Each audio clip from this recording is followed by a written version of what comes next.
Yeah.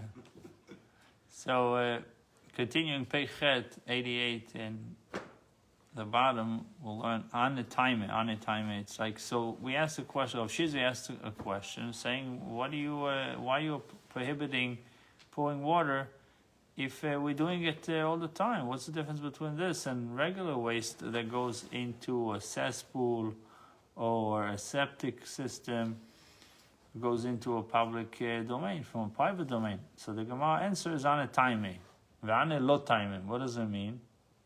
These waters of the cesspool cease. They generally become absorbed in the ground. Right? That's the whole idea of a septic system, that it drains to the ground. Waters poured from the balcony do not cease. They are never absorbed in their place. So therefore, he knows that they will certainly flow beyond the partition. So in today's case, it's not. I mean, if it's not a septic system, it's not being absorbed. Like regular wastewater, you wash your hands, and it goes down the drain. It doesn't go into a pool right away, right? So it's being absorbed in the water. It's not being absorbed in the ground like in a septic. It's actually very, if you study the system of septic, there's a lot of chokhmah into it, there's a lot of wisdom into it, how it's built and how it's made, and the layers, what type of soil, and it's absorbed, and there's a lot to it. Anyhow, so Ikadam, Amar Rabbi Ravuna, lo teimol amarot deshar lishpoch asur, says, do not say that it is only drawing water from the balcony that is permitted, lishpoch asur. So pouring out sewage is prohibited. Ela lishpoch nami shari. Don't say that pouring is prohibited, rather say lishpoch is permitted. To pouring out sewage is also permitted. So Amar Rav Shizbi Pshita Ein Uka. This is obvious. It is identical to cesspool, where unintentional runoff is permitted. Why was it necessary to teach this explicitly? These waters of the cesspools, you might have said, to distinguish between these cases, you might have said that these waters of the cesspool generally cease, while these waters poured from the balcony do not cease. Kamashma Rabbi Ravuna therefore informs us that it is permitted even in this case of the balcony. So it is certain that the sewage will flow beyond the partitioned area. Similarly, two balconies, one above the other. I think you can see it in the diagram. Two balconies, one is higher than the other, must join in an eruv to permit drawing water from the upper balcony. So the lower balcony, if you look, the lower balcony did not make the 4x4 hole to draw water. But now the upper balcony did make the hole. So the upper balcony is drawing water and would like to give to the lower balcony some of the water that he drew. Okay? And he says you're not allowed to do it unless you made an eruv between the upper balcony and the lower balcony. There's an eruv that can transfer water from one another, but if there's no eruv, they're not allowed to transfer. Just in general, there's eruv, right? Or just a specific eruv just for these two things? No, it's a eruv chatzer. It's a special eruv to transfer from one chatzer to another, from one balcony to the other balcony. So,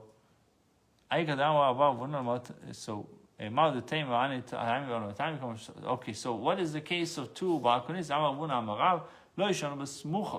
taught that the balconies must join in an eruv when they are close to each other.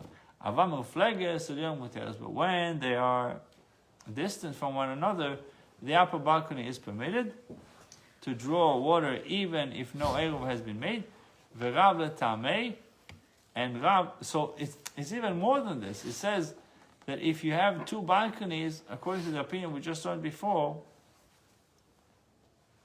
if the lower balcony does not join in the eruv, the upper balcony is restricted. We spoke about giving from the upper balcony to the lower. But if the lower is not participating in the eruv, it's restricting the upper one. So comes Ravuna, and he says in the name of Rav, he says, this is only when they are close to one another that they would restrict. But if it's distant from one another, is permitted to draw water even if no eruv was made. So the upper one can draw water, but it doesn't say that you're allowed to give it to the lower one. Rav Tamei Rav, in this explanation, follows his own reasoning, said also, so the person does not restrict his friend from carrying in his area by way of throwing through the air, which means if his only access to the other person's domain, meaning let's say from my balcony to your balcony, the only access is by throwing, this difficult type of usage does not obligate his friend to join him in an eruv. He doesn't have to make an eruv for this type of transferring or usage. Amar Rab Chia, Rabbi Yosef Amar Rabbi Shaya. So Rabba in the name of Rabbi Chia and Rabbi Yosef in the name of Rabbi Yoshaya. He says, Yesh Gazel b'Shabbat. There is figuratively theft of another person's property on Shabbat. What does it mean? If someone's ruined property adjoins a person's private property, and this person is in the habit of using his neighbor's ruin during the week without his express consent, it becomes the user's domain in regard to Eruv, and he may carry there on Shabbat even without an Eruv. So again, we have let's say you have a neighbor and he has a shed, right? Someone ruined property. So you have a neighbor's ruin, and you're using it during the week. So you're allowed to use it also on Shabbat, right? So if someone's ruined property adjoins a person's private property. So you have a ruin, you have a shed that's dilapidated, is about to collapse, and it's next to my private property.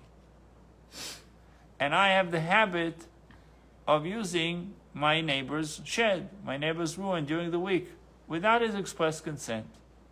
It becomes the user's domain. Now it's considered my domain in regard to Eruv. And he may carry there on Shabbat even without an Eruv. Why It's almost like my house. It's almost because I'm accustomed to use it, and I don't even need to make an express. I don't need to. I need consent necessarily because I'm used to it. It's like you know that sorry, not Rumi. Right, because it's not yours. It is considered as if it's mine. It's the idea of something. Symbolically, it is. Like the phone. I leave it someplace and I can't find it. In a couple of weeks later, I give up. I say, that's so I give an example of a pathway. For example, if people walk through your backyard to the shul, for example, on Shabbat, and after a while there's a mark on the grass from people walking back and forth. They don't need to. There's a question if you're allowed to now close your yard. You're not allowed to close your yard. It's like, in this case, since I'm using it maybe for storage or for other things during the week, on Shabbat I don't need to ask permission. It's like the dump, basically. That's where you take your trash every day of the week, and on Shabbat you can take your trash there. Yeah, but it belongs to a person. That's the difference. It belongs to someone. Yeah, but it's different than a dump. It's a shortcut, or I don't know. You're stirring stuff. But it's a churba. He doesn't need it. It's a ruin. So the churba machzir lebolim, and a ruin restores possession to its owner on the Shabbat. Although the neighbor regularly uses this property without express permission, the law of Eruv requires him to return the property. Return in parentheses because it's not figuratively returning, and acknowledge the owner's domain over it by joining him in an Eruv to permit carrying in the ruin. So if I'm forcing him to join in an Eruv, I'm saying to him, really, you are now recognizing that it's not yours. You're returning it to the owners. The Gemara asks, Agufa Kashi. This is in itself contradiction. Amart yesh gezel b'Shabbat. You say there is theft on Shabbat. Why you say there is theft on Shabbat? Theft of another person's property. If you walk into your neighbor's property and you say, I'm putting a tent here and that's where I'm staying on Shabbat. It's theft, right? You're taking his property. Without permission. Yeah. Al Makanya. We see from this that he acquires legal standing in his property. Why am I calling it theft? Because he acquired the place. So like the people that the squatters, like they go into the place, they've been living there long enough, they technically have rights now because they're there. Right? It's a zakah. Yeah, v'churba machzir leba'alim, and then you say, and a ruin restores possession to its owner. So you have to decide: is it restoring possession to the owner, so therefore he is not really acquiring anything, or there is theft and he's acquiring his friend a yard or ruin, whatever. So it's alma lokan. So he says we see from this that he does not acquire legal standing in the property. If you say churba machzir leba'alim, that the ruin restores possession to its owner and he has to make an eruv. The Gemara answers that this statement is not contradictory.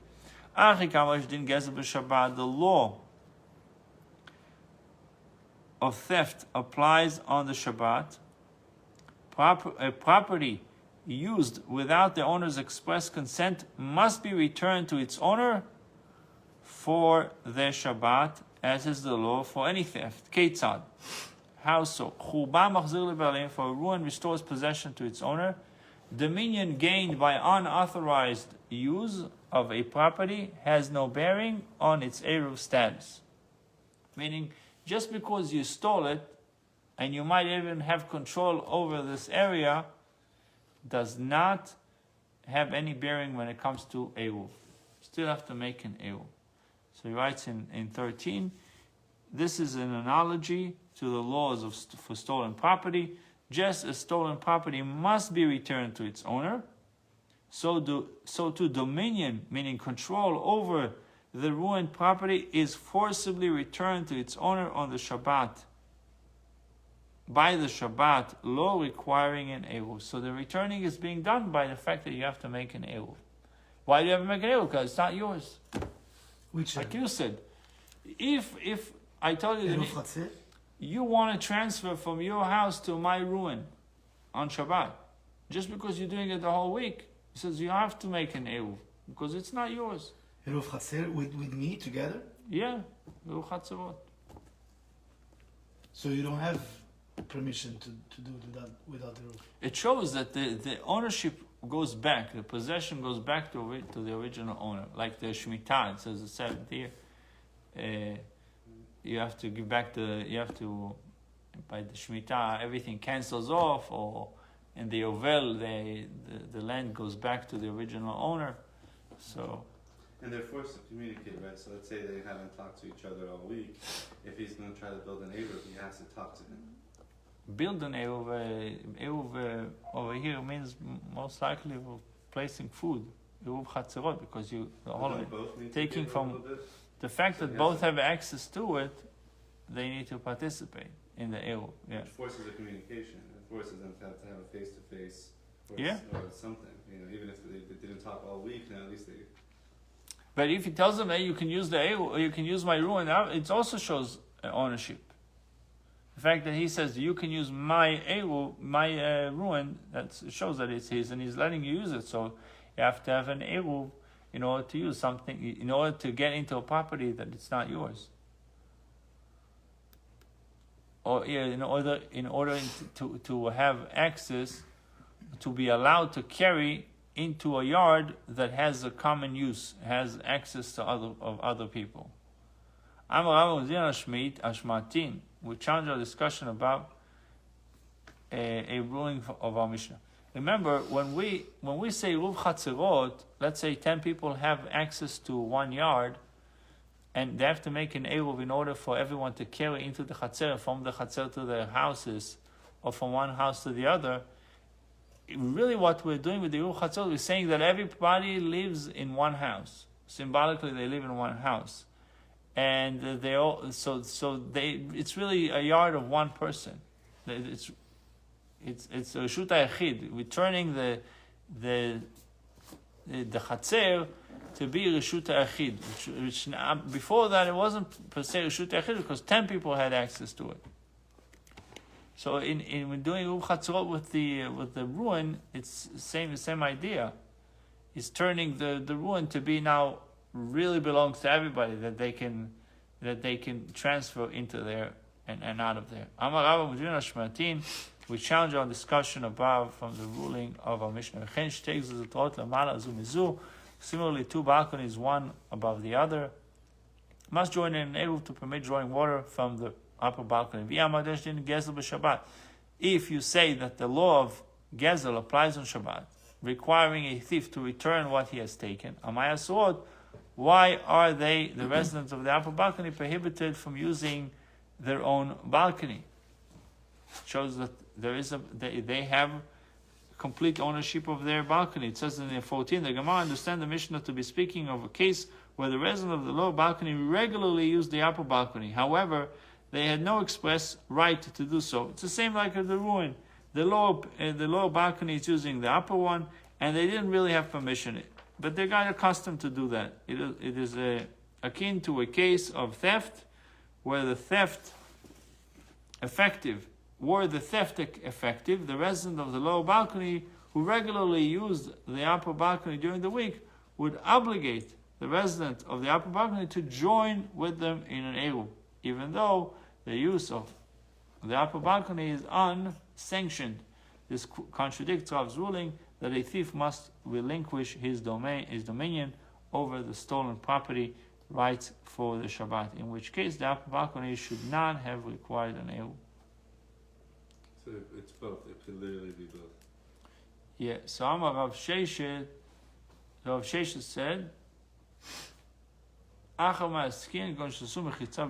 so here we're dealing with a case in which they erected the partition for the upper balcony in partnership.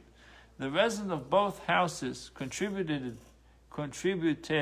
towards its construction.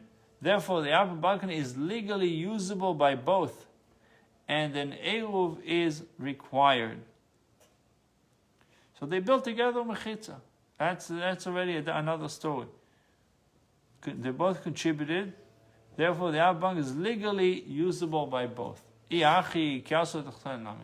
that's the case, if they, the residents of the lower balcony, erected partitions for the lower balcony, an eruv should still be required for the upper one, since they are partners in the upper balcony. However, our Mishnah did not require an eruv for the upper balcony in such a case. Kevan, the Gemara says, Kevan also gilui galedaito the ana ba'adoch lanichali. Since they erected partitions for the lower balcony discloses her intent not to use the upper balcony during the Shabbat, saying in effect to the upper balcony, I have no desire to be with you. Therefore, the residents of the house opening to the upper balcony have a sole dominion in this case over the balcony, and an eruv is not required. Once you build a partition, you're saying that this is two separate things. My chatzer is my chatzer, and your chatzer is your chatzer. But there's no partition, then the question comes. Because more than one family has access to it. So the previous Mishnah has discussed drawing water on the Shabbat. The Mishnah now discusses disposing wastewater on the Shabbat. So you can see how this is really a continuation of Masechet Shabbat, Masechet Eruvin. Chatzer shepchutam 4 amot. If a chatzer is less than 4 amot by 4 amot, it's less than 72 by 72 inches. Ein, how much is it with feet? 2 feet 36, 4, 72, 4 feet, right? 4 feet by 4 feet. Because I was doing each amma is 18 inches. So 18 times 4, 72, right? 36, 72. Yeah. And if you do 72 divided by 12... 76. Yeah. No, 72. 18 times 2 is 36. Oh, okay. Times 36 times 2 is 72. I just did 18 times 4, 72. And now, if you do 72 divided by 12, because then it's 6 feet, because every 12 inches is a foot, right? So you have 6 feet. 6 feet goes into 72 inches. So if my height is 6 feet, then I'm 72 inches high, right? Mm-hmm. So in this case, we have a chatzer that has less than 6 by 6. Then for Amot. It's a very small area, 6 by 6. Yeah. It's almost the size of a bathroom is usually 4 by 8. Right? Sukkah was like 6 by 8 and it was too small already. Okay, so חצר שפוטה מ4 אמות, if a חצר is less than 4 אמות by 4 אמות, אין שופכים בתוכה מים בשבת, one may not pour out wastewater into it on the Shabbat. We're not talking about grass, water in the grass. Let's say there's concrete, I don't know, but it tells you just because of its size, the Mishnah says you should not pour out wastewater in it on the Shabbat. Unless they made a cesspool for it. Special septic that would take it. Which can contain 2 seah of water below the overflow hole. This cesspool may be situated either just outside the chatzer in the Reshut HaRabim or inside it. Except that it is situated outside, he must cover it. Whereas if it is situated inside, he does not need to cover it. If a drainage conduit running from the chatzer through the Reshut HaRabim is covered for its first 4 amot in the Reshut HaRabim, they may pour wastewater into it on the Shabbat. But the sage says, afilu gag or chatzer me'ama, even if the conduit runs alongside the roof or chatzer, which is 100 amot long before reaching the Reshut HaRabim, lo yishpoch al pi abiv, one may not pour directly into the opening of the conduit. Aval shofechu legag, however, one may pour onto the roof. V'amayim yordin labir, and the water will then descend to the conduit. Gag is a conduit? No, gag is a roof. Roof? Yeah, biv is the conduit. Beef? Yeah, biv. Like a beaver, but biv. Yeah. It's interesting. Like in the back, in Sukkot, I made a sink outside, right? And so you can wash your hands outside. You have to go into the house to wash your hands. So you don't want the water that comes out of it to water the grass. So take a pipe and go straight into the lake. Right? But the lake is Reshut HaRabim. And my yard is Reshut HaYachid. But we have Eruv Chatzerot and we have Eruv. But if not, it would be a question. Because it's directly into the bead. It says over here, it's like pouring it directly into the conduit. It's like you take a bucket of water from your house, pouring it into the drainage directly. Would it make a difference if you pour it, or if you just go there? Similarly, it does, because it says one may not pour directly into the opening of the conduit. No, what if you just, that's where you go, like you just, you know what I'm saying? Well, but actually back then people would go out of their house to a bathroom. They'd have a bathroom outside, which had a hole in the ground. The outhouse, she talked about. It was called outhouse. Yeah. Aval shofechu lagag, however, one may pour onto the roof. V'amayim yordin labiv, and the water will then descend into the conduit. So as long as it's indirectly, that's what it seems like from the Mishnah. Obviously, the Gemara will analyze it. Chatzer v'aksodam etzerun arba amot.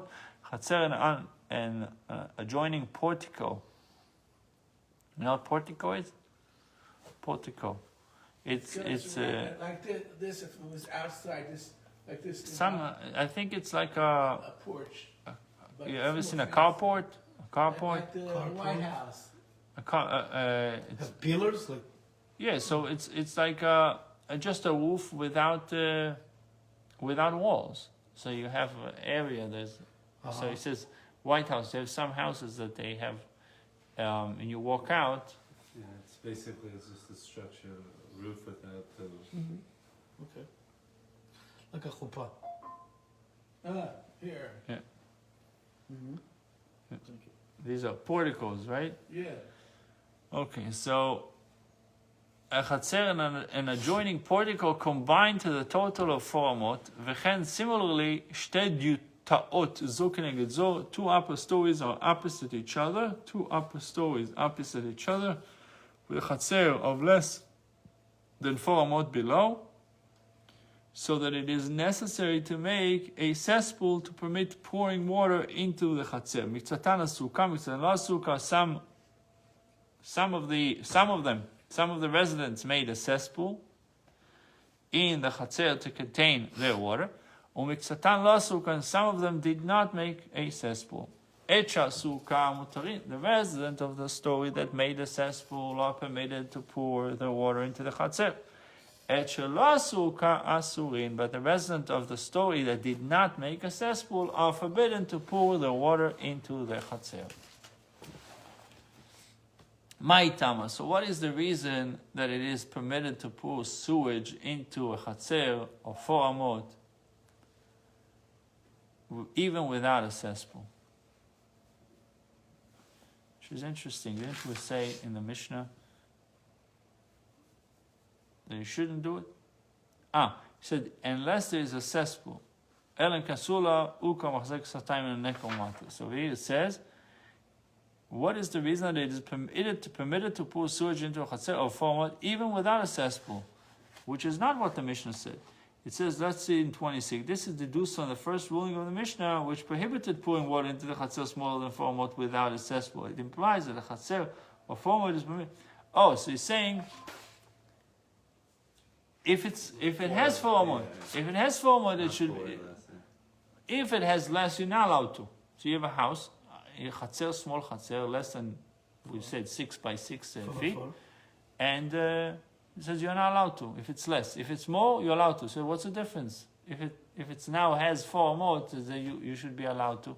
Well, once it's less, What made actually 4? What made the different halacha that extra inch? So we said 72 inches, so it's 71 inches, it's asur, 72 inches is mutar.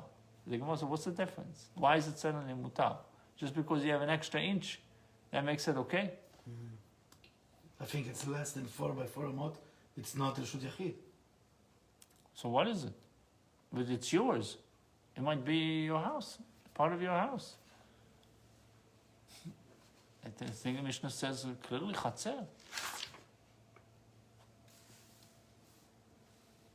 Chatzer means it's yours. Or it could be yours and your neighbor. Both sharing this small area. Those who live in the city can probably relate to it. You know, they might have like a little backyard backing into sharing it with their neighbor.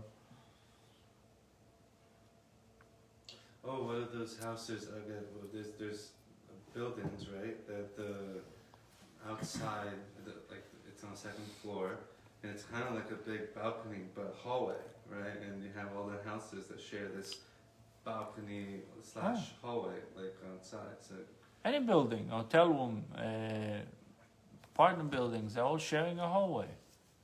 right, That's in a way a chatzer right. that everybody has access to. That doesn't belong to one person, but at the same time, it doesn't belong to the whole city. It only belongs to the people of the building. Catwalk, it calls Yeah. him. Catwalk. Like we got it in Century Village.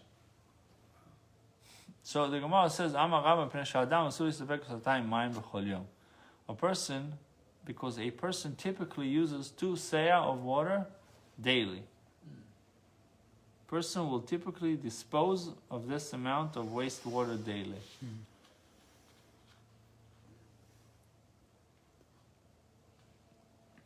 Be'arba amot adam rotze lezalfan. In an area of 4 amot, a person wishes to sprinkle the water to settle the dust. Therefore, even if some water runs off to the Reshut HaRabim, it happens unintentionally. It is permitted. Pachot midal amot. If it's less than 4 amot, a person does not sprinkle the ground. Shofchin imirli pours out the water. Idavidu kashar, if he made a cesspool, fine, permissible. If lo, ilo asur. So we see that the issue is that it would run to Shut Arabim. So if he has 4 amot, he would pour it because he knows it's not running into Shut Arabim. But if it's less than 4 amot, there's a chance that it's going to run to Shut Arabim, so he wouldn't do it unless he built a cesspool. Rabbi Zera Amar, Dal Damot Taime, if 4 amot of earth, the water ceases, meaning 2 seah of water can be absorbed, therefore it is necessary to make the cesspool. It is not necessary to make a cesspool. Pachot meidal damot lo taime. If it's less than 4 amot of ground, the water does not cease. All the water will not be absorbed, therefore it is necessary to make a cesspool. Okay, so Avida tells us why the water is actually going to go into a public domain. It's going to go into a public domain because it's not enough space for the 2 seah to be absorbed. But if it's 4 amot, then it's going to be insufficient, and the water you pour into this 6 by 6, it will be absorbed, and there's no problem. So that's what he means. Dal damot taime, pachot midal damot lo taime. Less than 4, it's not going to be absorbed. So, and therefore it's necessary to make a cesspool. If it's 4 amot, it's not necessary to make a cesspool because the water will be absorbed. If it's less than 4 amot, the water will not be absorbed, so therefore you need to create a cesspool. So the difference between them, Abai said, is arich v'katin. A long, a narrow chatzer is the difference between them. They disagree whether one may pour wastewater into its chatzer if it is 8 amot long and only 2 amot wide. It does not have a cesspool. According to Rabbi Zera, it is permitted. According to Rabbi, it is prohibited. So instead of saying 6 by 6 square, 6 feet by 6 feet square, imagine that it's, in this case, he says 8 amot long, but the width is only 2 amot. You get the square footage, you're getting the same square footage, but you have a different shape. Rectangle. Yeah. Looks like a pool. 8, so Tanan, Chatzer, so Chatzer, joining portico, combined the total 4 amot. Bishlam al Rabbi Zera, Nicha, Rabba Kasha. Now, it is understandable according to Rabbi Zera, who requires only a surface area of 16 square amot to absorb the water. El Rabba Kasha, according to Rabbi, it is difficult since there is not a square area of 4 by 4 amot. A person has no intention of dampening the ground, I guess making it moist with the water. If so, why is a cesspool not required? The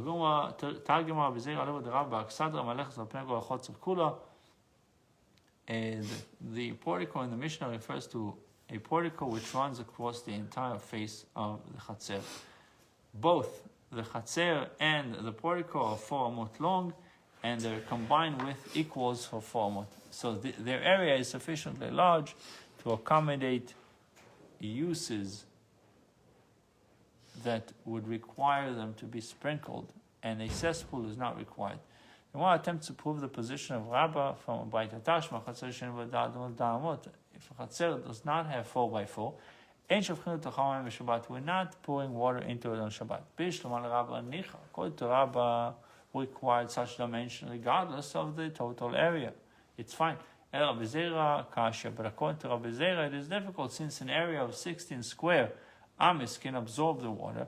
Why does the Baita insist on a cesspool for an area which does not have the dimensions set forth by the Baita?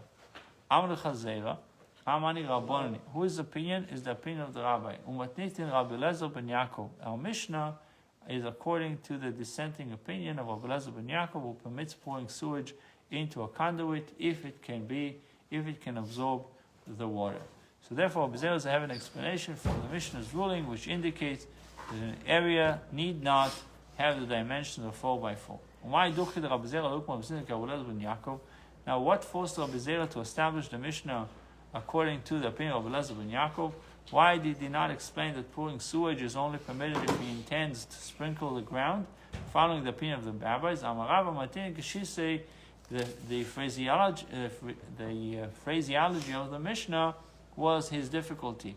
What is the reason that the Mishnah teaches chotzer shipchusa, a chotzer which is less than 4 amis, implying that pouring into chotzer is prohibited only if it lacks a total area of 4 by 4. It should teach, so you should phrase it differently. A chotzer which does not have 4 by 4 amis needs a sur, which implies that an area having this dimension is required. Rather, do we not learn from this? The Rabbi Lezer ben Yaakov, the Mishnah follows the opinion of Rabbi Lezer ben Yaakov. Shmamina indeed learned from this. Therefore, Rabbi Zera explained the Mishnah according to his opinion.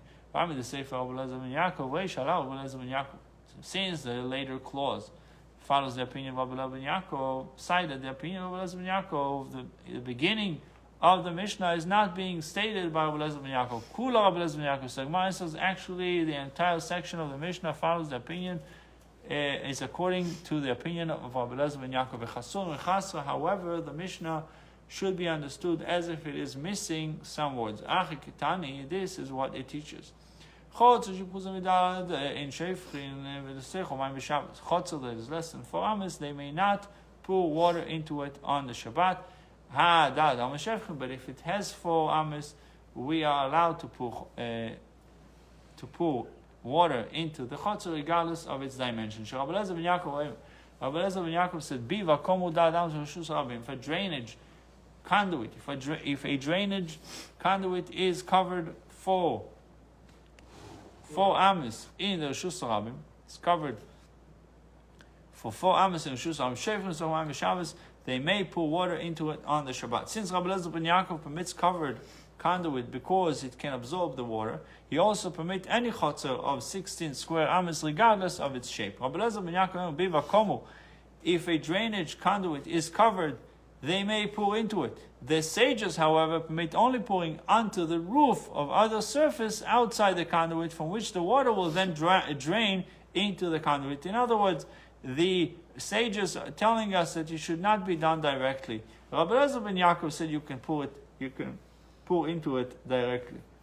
The Gemara notes that even these stricter guidelines of the sages are not universally accepted. But in the Mishnah does not follow the opinion of Hananya. Even if the roof is 100 amos long, it should not pour. Why? Because the roof is not constructed to absorb, but rather to cause the water to flow away from the house. In contrast of the sages, Hananya does not permit pouring onto the roof. What are we dealing about the time? What are we discussing? When did we say that cesspool is required? In the summer, when the chotzer is otherwise dry, and the person intends for the water to run off out of his chotzer so that his chotzer not be muddied and unfit for residential use. But if it's we're dealing with a rainy season, may pour and repeat even without a cesspool, and he need not refrain. My time. What is the reason for the leniency during the rainy season? During the rainy season, a person desires that the water be absorbed in its place. He does not care if the water remains in the chotzer where it is poured, since the chotzer is anyway muddied by the rains. It's already winter anyway. Since it is not his intention for the water to flow out of the chotzer, no cesspool is required to permit pouring the water. But there in the Mishnah, the Mishnah's case of sewage pouring into a long drainage conduit for what? A person desires to be absorbed in its place in the conduit. There is enough room in the conduit for the water to be absorbed before reaching the Reshus Harabim. The person has no particular intent that the sewage run off into the Reshus Harabim. And we learned that in the Mishnah, according to the sages, he may not pour directly into the conduit. This contradicts Rav's assertion that when the flow of water into Reshus Harabim is unintentional, it is permitted. There, in the case of a chotzer during the rainy season, what is there for us to be concerned about that a cesspool should be required? If it's because of chotzer get ruined, it's already getting ruined by the rainy season. It's muddy. It's already ruined. And if you would prohibit pouring without a cesspool as a safeguard, the people say that so and so's gutter is streaming water. Most gutters are streaming rainwater.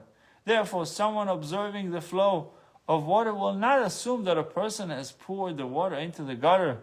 But in the case of a conduit, they say just prohibit pouring water directly into it during the dry season, so that people who see it discharging into the Shusarabim not erroneously think that it is permitted to pour water directly into the Shusarabim.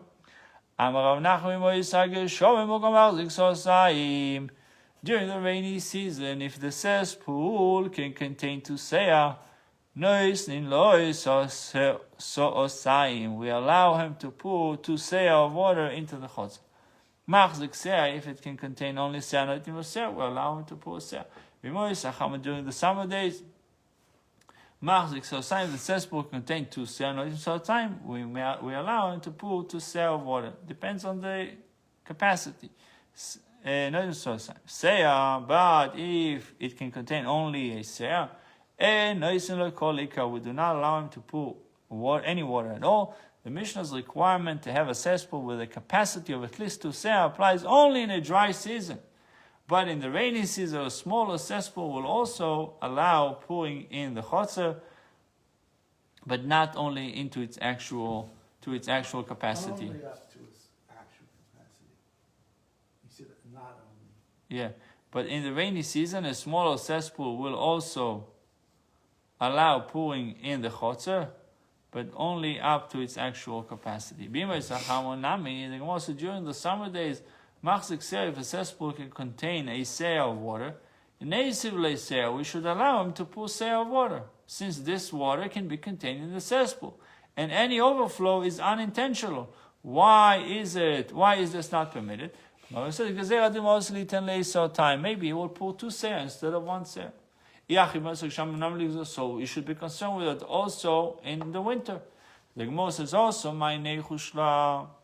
what is there for us to be concerned? If because the chotzer would become ruined, it's already ruined. If it's a concern, a decree that people might say that people who observe the extra water running out to the Shusarabim who say they'll say so and so's gutter is streaming water, and will erroneously conclude that it is permitted to pour directly into the Shusarabim. And we answered to this already, that most gutters are streaming rainwater, and they wouldn't think that he is the one that initiated it. Therefore, Abaye says, since unintentional runoff during the rainy season will not cause any serious harm, even a kur or 2 kur of water may be poured into the chotzer in the winter time. Similarly, if the upper stories are opposite each other over a small chotzer, and the residence of only one of the balconies made a cesspool, only those residents may pour into the chotzer. Amarava afilu irvu, even if they, the residents of both stories, joined in an eruv, so that they may carry into the chotzer. Nevertheless, those who did not make cesspool may not pour in the sewage into their neighbor's cesspool on Shabbos. You're not allowed to use my cesspool. What's the reason? If you say because it's too much water, it was already taught in the Baita. We are not concerned about unintentional runoff. We are not concerned about unintentional overflow. It is the same to me whether there is a cesspool or a split vessel or a fish pond or a small boat in the chotzer to collect the sewage. Even though they were full of water before the Shabbos, we may pour water into them on Shabbos. The unintentional, albeit inevitable, overflow that ensues is permitted.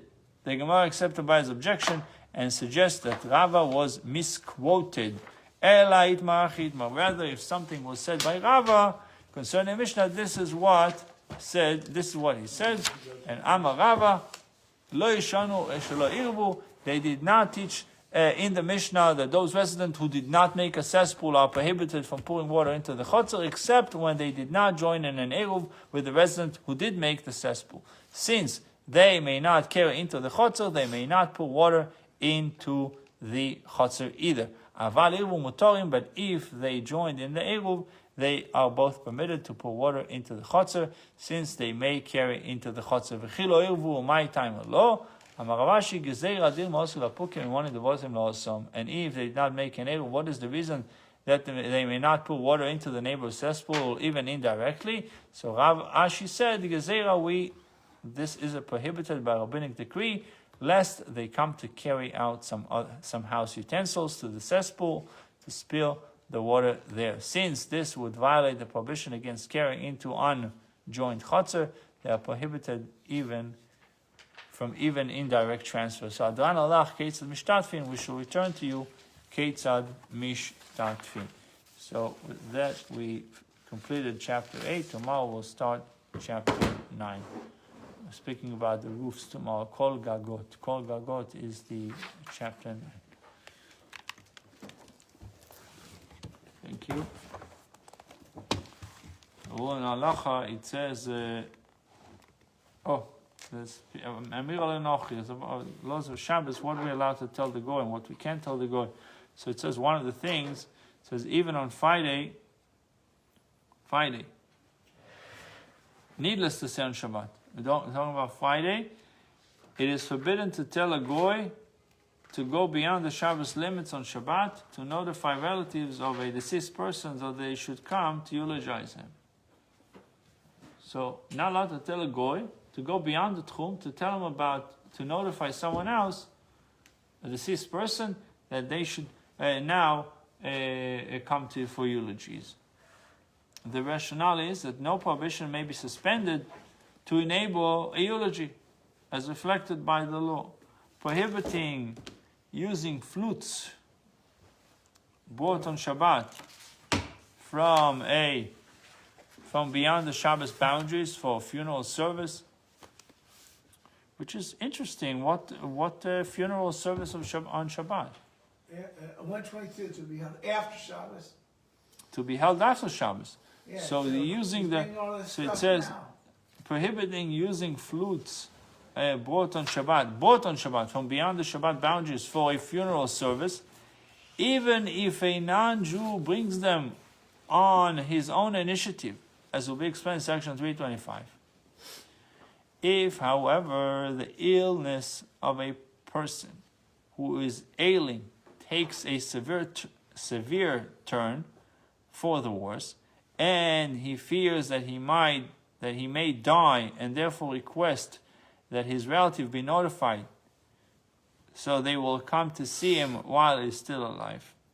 It is permitted to even hire a non-Jew, what we call a runner, to run several parsois, even beyond Tchum on Shabbat, that the relatives of a dying person will be able to leave on Saturday night, although the sages generally did not permit hiring a non-Jew on Shabbat, even for the sake of a mitzvah.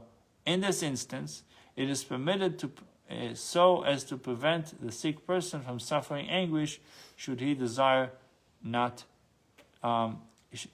be heeded. So, in summary, the halacha tells us that you are not allowed to tell a goy to run beyond the tchum of Shabbat to notify that, God forbid, somebody died, and now the relatives from the other town should come to eulogize, even if they would come after Shabbat. But the goy is preparing them because the person already passed away. But if the guy is very sick and he feels like he's going to die, he is allowed to tell the goy to run and tell his relatives to come and visit him before he dies, even though they will only travel after Shabbat, but the news is going to be given to them on Shabbat, and therefore they should be prepared right after Shabbat to run and tell him that, to run and say, so to speak, say goodbye to him. But this is permitted only because the Torah wants to prevent anguish and pain from the person that is suffering. So he'll be able to see his family. Should only know good things. It's Hashem. Only good news. We should send runners to tell good news to the family. Welcome to you.